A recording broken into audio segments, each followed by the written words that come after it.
Hey, how's it going? Dillinger 101 here. Let's take a little walk around the garden. We've gotten some rain. I think the plants have grown a little bit. I planted a few other things. Let's just take a look. Okay, here this last week I got, late last week I guess it was. I get this cabbage planted in here. I believe this is the flat leaf Dutch cabbage. Put some manure in there with it, some cow manure. I've gotten some eggplants here, eggplant here,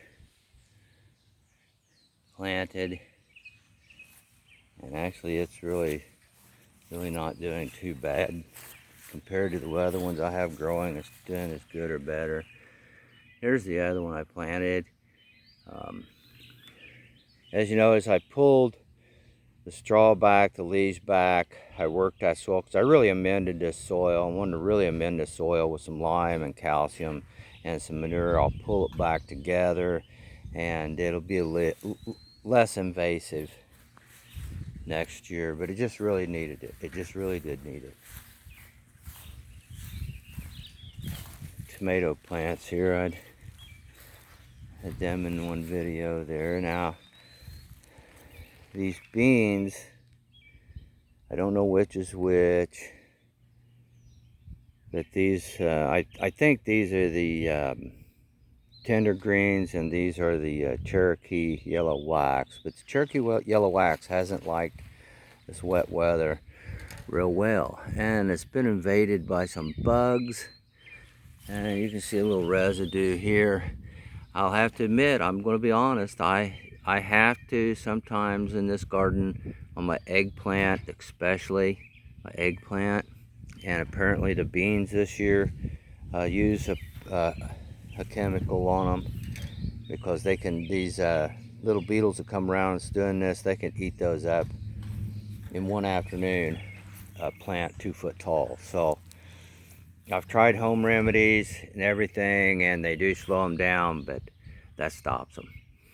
And here we have some greens and some kale. Pretty good here. Some of the stuff that tomato plants here, they'll be in the shade quite a bit, really. When I first started this garden, it was out to almost to the shed here, another 10-12 feet maybe. Oh, maybe another 10 feet.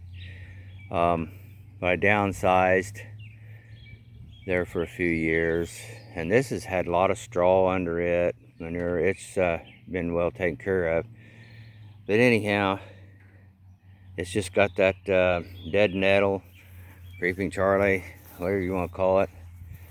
It's taken over everywhere. But I planted some kale, not kale, okra, excuse me, okra in here over the weekend. Some more okra, and there is a type of bean over there. I don't, not bean, excuse me, cucumber. I planted it in there, and I thought it was met its demise, but it's kind of coming out, but it does have a bug hitting it pretty hard. Something's hitting me pretty hard here. I'll have to get something out to, a little more natural ingredients on some of these, you know. Tomato plant there. Now these are some pumpkin plants I'd planted.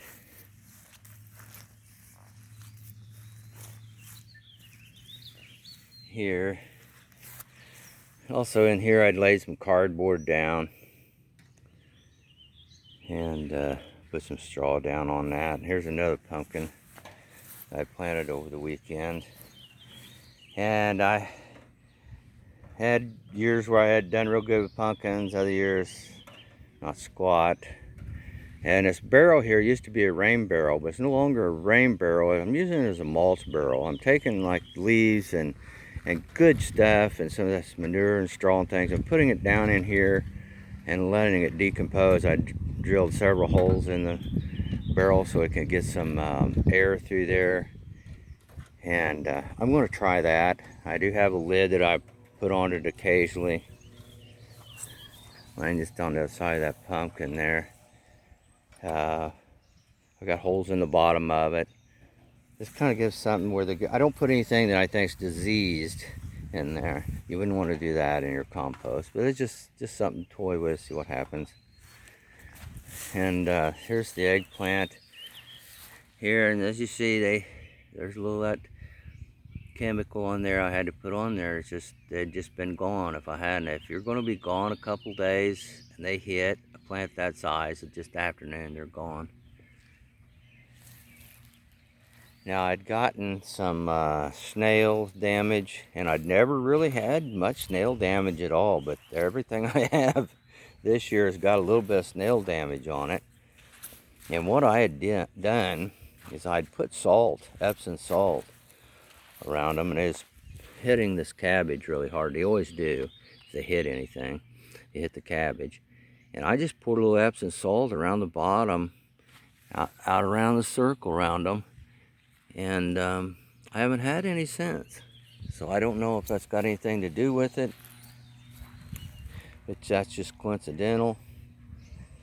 But where these are touching and things, I can bring some of that straw down out from underneath of them. That's where the bugs really get in. That's just, you got a piece of straw like this heading down here onto your plant. That's just a super highway.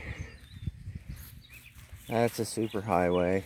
And I planted the thyme here that I started earlier this year. And there's another pumpkin plant. There's the asparagus, and it's kind of going flopper jawed on me. And I planted a couple of pepper type plants. I think one's a chili and one's a jalapeno. But don't hold me to that because I planted these late. And here's the problem I'm having here. See that little, I don't know if it'll focus in good enough at that short a distance.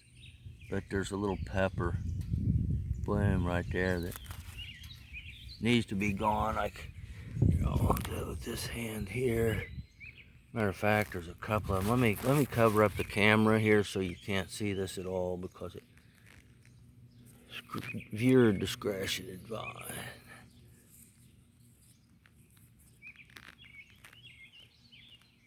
That's the sign of stress. Sometimes they won't grow very well at all after they start doing that at that size. But we'll see. Sometimes you keep them fertilized and they like the spot where they're at. They'll come out of it. Now here's my strawberries, and this dead nettle is just absolutely taking it over. But hey, there is a few strawberries in here. Changing away, I can see some red down in here in places, and right there. Now these are the type that only bear one time, then are done, and they have not been anything but pretty much neglected. This started with just 3 little poor looking plants somebody gave me, and I mulched around there, but this dead nettle just comes up on it, takes it over. We're working on it. Work in progress.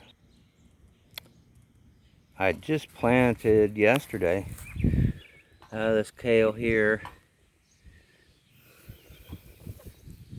There's plenty of room in between these. They won't get much bigger out, and they won't crowd each other out too bad, I don't think. But they're really looking nice. And I've removed, I don't know how many leaves of these cabbages I've removed just touching the ground, and that's where the snails were getting it. Removed the ones from the ground. I haven't had any trouble, and I put that salt around it, as I said. Now whether that worked or not, I don't know. Coincidence, I don't know. But the kale's always a nice, reliable thing, and I do eat a lot of it. I like it. I like it when it's young and tender. That's why I do have several plants of it, is because I get the younger, more tender, start picking these out, leave these to kind of keep the plant rejuvenating. And here's the green beans, and I don't know, these might be those yellow, no, these are the green tenders, and they haven't done too bad. Got a little bit, something's been on them there, but like I said, I did put a little 7 and 7 is what I put on those. And I tell you what, I have a bottle of 7 and 7, a small bottle I sell, and this is this third year season that I've, and it'll last me through this one. So I use very little of it. I really don't use a lot because I tend to try to grow stuff that things around here don't hit real hard, and I can make something up, or if they last, they don't last. Now this year, what I've done is I've had this rust on my leaves really bad last several years. So what I've done here is I've started removing all those bottom leaves, anything close to the ground. They say that helps. And I've been removing the suckers as we go up. Now once we get up here, I'm going to quit removing the suckers. Once we get up to about where we are right here, I won't remove these little suckers right here anymore. They don't produce, they say, but what that does, that lets you some airflow through there, and that really helps. And it's always damp in this garden. It's always pretty damp right until August.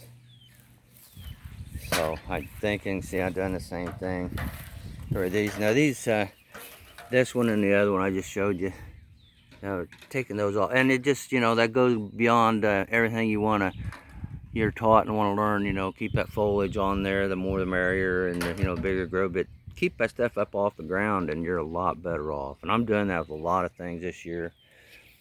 Some of these first few leaves come out, you can't help it, the way I planted them in this straw. But I've taken, I don't know how much I've eaten off this kale right here, and off these two greens. I've really eaten a lot off those.